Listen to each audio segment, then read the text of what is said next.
اور یہ اس لیے تھا کہ شاہ اسرائیل نے کہا سخاریب میں چاہتا تجھے اور ذلت کی موت سے ہمکنار کر سکتا تھا، لیکن مجھے اللہ کا حکم ہے کہ میں تجھے اس لیے زندہ چھوڑ دوں تاکہ تو اپنے قوم میں جا کر اللہ کے عذاب سے اس قوم کو ڈرائے، اس قوم کو اللہ کی توحید کی دعوت دے، اس لیے تجھے زندہ سلامت واپس بھیجا جا رہا ہے۔ چنانچہ سخاریب اپنی قوم میں جب پہنچا بابل کے اندر، تمام کو جمع کیا، اپنے حالات بیان کی اور کہا بنی اسرائیل کے خدا نے بنی اسرائیل کی مدد کی اور ہمارا یہ انجام ہوا ہے۔ 7 سال اس کے بعد زندہ رہا، یہاں تک کہ سخاریب کا انتقال ہو گیا۔ سخاریب کے جو 5 اہلکار تھے، یاد ہے آپ کو 5 اہلکار تھے، ان میں سے ایک تھا جس کا نام بخت نصر تھا۔ سخاریب کے بعد بابل والوں نے بخت نصر کو اپنا بادشاہ بنایا۔ یہی وہ بخت نصر ہے جس نے یروشلم پہ فلسطین پر حملہ کیا اور 70,000 یہودیوں کو موت کے گھاٹ اتارا، 70,000 یہودیوں کو قیدی بنا کر بابل لے گیا اور 70 سال تک یہ بنی اسرائیل وہاں قید و بند کی زندگی غلامی کی گزارتے رہے۔ یہ بخت نصر کون تھا؟ بخت نصر جس نے تباہی کی، اور یہی ہے وہ اللہ کا پہلا وعدہ، اللہ نے اس کو بیان کیا۔ بخت نصر نے اس کے بعد چڑھائی کی بیت المقدس پہ اور اس نے قتل عام کا حکم دیا، 70,000 بنی اسرائیل موت کے گھاٹ اتارے اور اتنے ہی گرفتار کر لیے اور اپنے ساتھ قیدی بنا کر لے گیا، غلاموں کی طرح سے یہ ان کے خدمت گزار بنے۔ یہ کون تھا بخت نصر؟ اس کے متعلق اسرائیلی روایات مختلف ہیں، ان میں سے ایک روایت ہم بیان کرتے ہیں کہ بخت نصر ایک یتیم بچہ تھا، بیوہ کا بچہ تھا، اور یہ بخت نصر نے بڑی غربت میں زندگی گزاری تھی، لکڑیاں توڑ کر اپنی زندگی گزارتا تھا، ایک معمولی سا لکڑہارا مزدوری جو اس سے حاصل ہوتی اپنا اور اپنی ماں کا اس پر گزر اور گزارا کرتا۔ اللہ تعالیٰ نے اس کے متعلق اطلاع دی تھی بنی اسرائیل کے انبیاء کے ذریعے سے کہ تم جب فساد مچاؤ گے پہلی مرتبہ تو بخت نصر کے ذریعے سے ہم تمہیں تباہ کریں گے۔ فَإِذَا جَاءَ وَعْدُ أُولَاهُمَا بَعَثْنَا عَلَيْكُمْ عِبَادًا لَنَا أُولِي بَأْسٍ شَدِيدٍ فَجَاسُوا خِلَالَ الدِّيَارِ وَكَانَ وَعْدًا مَفْعُولًا۔ یہ اولی باسن شدید، یہ کونی بات تھے؟ یہ وہی تھے بخت نصر اور اس کا لشکر، اللہ نے اس کو یہاں بیان فرمایا۔ تو بخت نصر کے بارے میں پیغمبروں نے بھی ان کے صحیفوں کے ذریعے سے اطلاع دی تھی۔ یہ بخت نصر معمولی سا لکڑہارا تھا، ترقی کیا، بادشاہ کے قریب پہنچا، بادشاہ کے مصاحبین میں شامل ہوا، یہاں تک کہ سخاریب کے بعد پوری قوم نے متفقہ طور پر بخت نصر کو اپنا بادشاہ مقرر کیا۔ یہ بخت نصر وہی بادشاہ ہے جس نے پوری دنیا پہ حکومت کی ہے۔ نمرود نے، بخت نصر نے، دونوں کافر پوری دنیا پہ حکمرانی کی، حقیقی سپر پاور رہے۔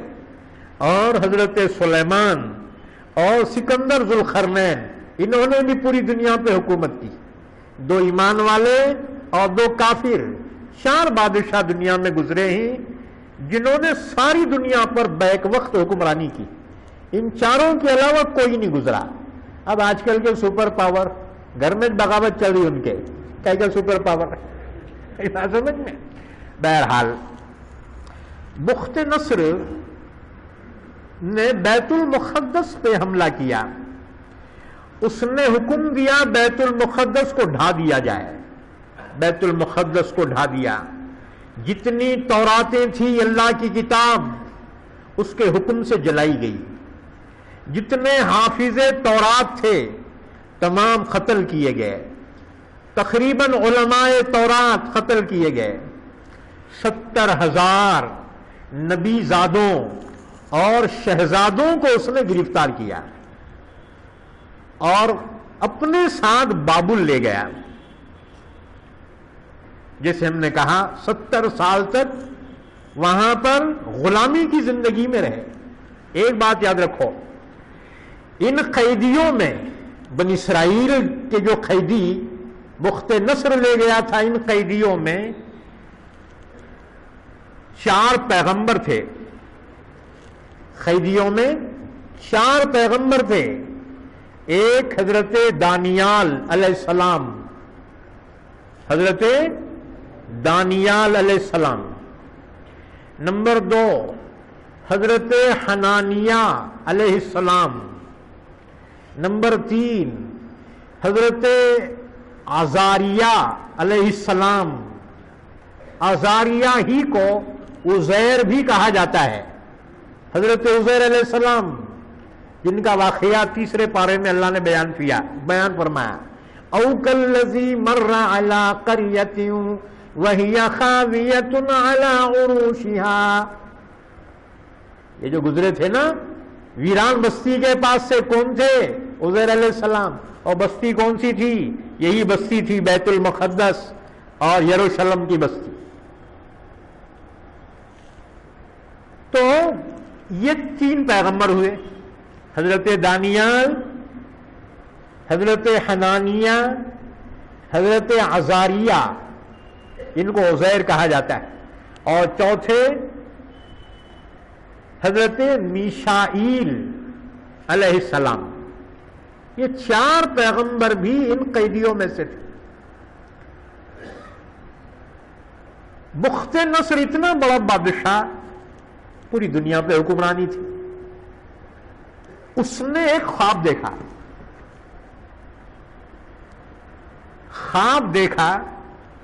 بڑا ڈراؤنا خواب تھا اور بڑا عجیب خواب تھا۔ جب نیند سے بیدار ہوا تو خواب جو دیکھا تھا وہ بھول گیا، بڑا پریشان ہوا۔ وہ خواب کا جاننا ضروری تھا، خواب کی تعبیر کا جاننا ضروری تھا، لیکن خواب ہی یاد نہیں رہا۔ اپنے دربار میں پہنچا، دربار میں نجومی تھے، اس نے کہا دیکھو میں نے خواب دیکھا ہے، اس خواب کی میں تعبیر جاننا چاہتا ہوں۔ نجومی نے کہا سرکار وہ خواب کیا ہے بیان کیجئے، ہم تعبیر ضرور دیں گے۔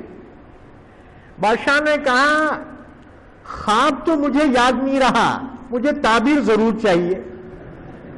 اور انہوں نے کہا خواب ہی بیان نہیں کریں گے تو ہم تعبیر کہاں سے دیں گے؟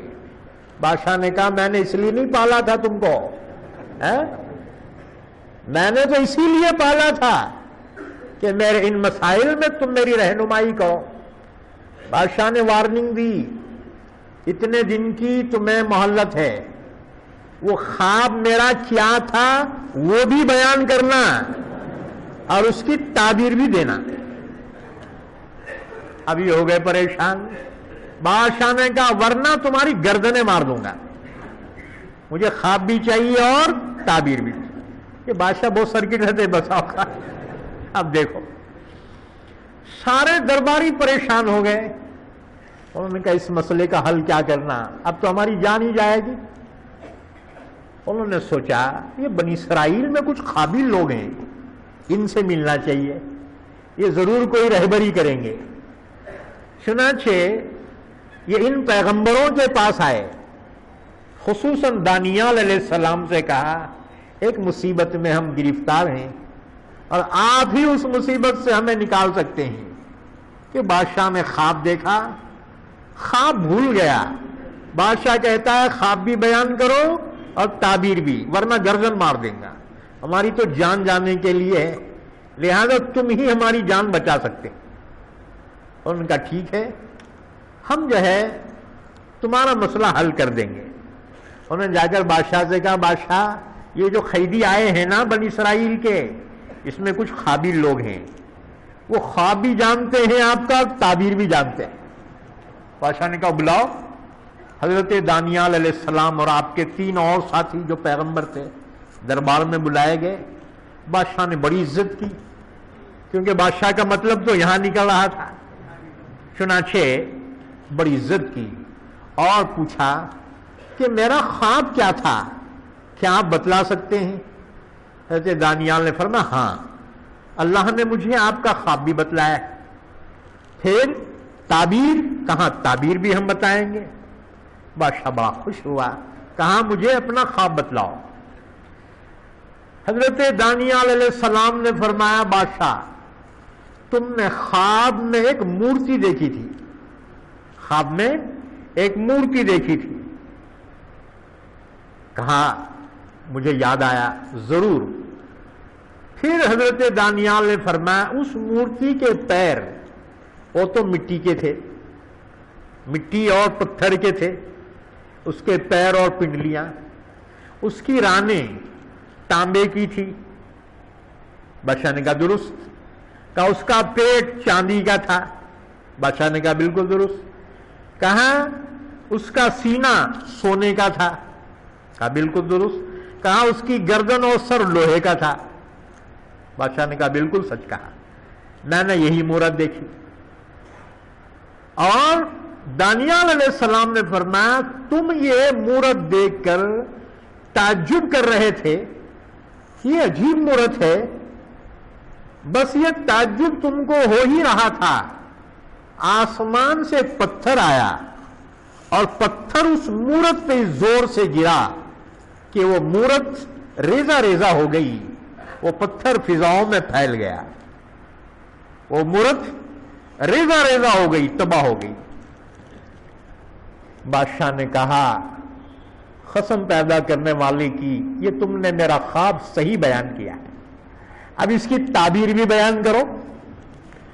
دانیال علیہ السلام نے فرمایا اس کی تعبیر یہ ہے کہ اس مورت کے ذریعے سے آپ کو چند بادشاہوں اور قوموں کی حکومتیں بتلائی گئی ہیں کہ بعض بادشاہ اور قومیں کمزور تھیں، نرم تھی جیسے کہ مٹی ہوتی ہے، یا سختی میں پتھر کے جیسی تھی.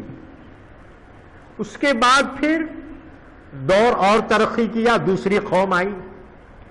یہ قوم اس سے بھی ذرا سخت تھی جیسے تانبا ہوتا ہے. اس کے بعد پھر دنیا میں ایک قوم اور آئی اور اس کی طاقت ان سے بڑھ کر تھی اور اس میں چکا چوند تھی، وہ چاندی کی طرح سے تھے. کہا پھر اس کے بعد اور ترقی ہوئی، دنیا میں ایک قوم آئی جنہوں نے حکمرانی کی، وہ ان سے بھی زیادہ طاقتور، ان سے بھی زیادہ جو ہے ان کی مملکتیں چمکی ہیں جیسے سونا ہوتا ہے. اس کے بعد کہا اس کے بعد جو حکومت آئی وہ ان سب سے زیادہ سخت تھی، لوہے کی طرح، اور وہ تمہاری حکومت ہے. کہا پھر اس کے آگے، کہا اس کے بعد تم اس کو دیکھ کر اس مورت کو تعجب کر رہے تھے کہ اچانک آسمان سے ایک پتھر آیا، اس پتھر نے وہ اس مورت کو ریزہ ریزہ کر دیا، یعنی اس کا خاتمہ کر دیا. بادشاہ نے کہا وہ پتھر کون ہے، وہ کہاں سے آیا؟ کہا وہ پتھر اللہ کا غیبی حکم ہے، وہ پتھر اللہ کا غیبی حکم ہے. جب وہ آئے گا تمام کفر غارت ہو جائے گا اور وہ حکم خداوندی عالم میں پھیلے گا. پوچھا وہ کون سا حکم ہے؟ کہا وہ نبی امی، نبی آخر الزمان کا زمانہ ہے، حضرت محمد صلی اللہ علیہ وسلم. بادشاہ نے بڑی جہد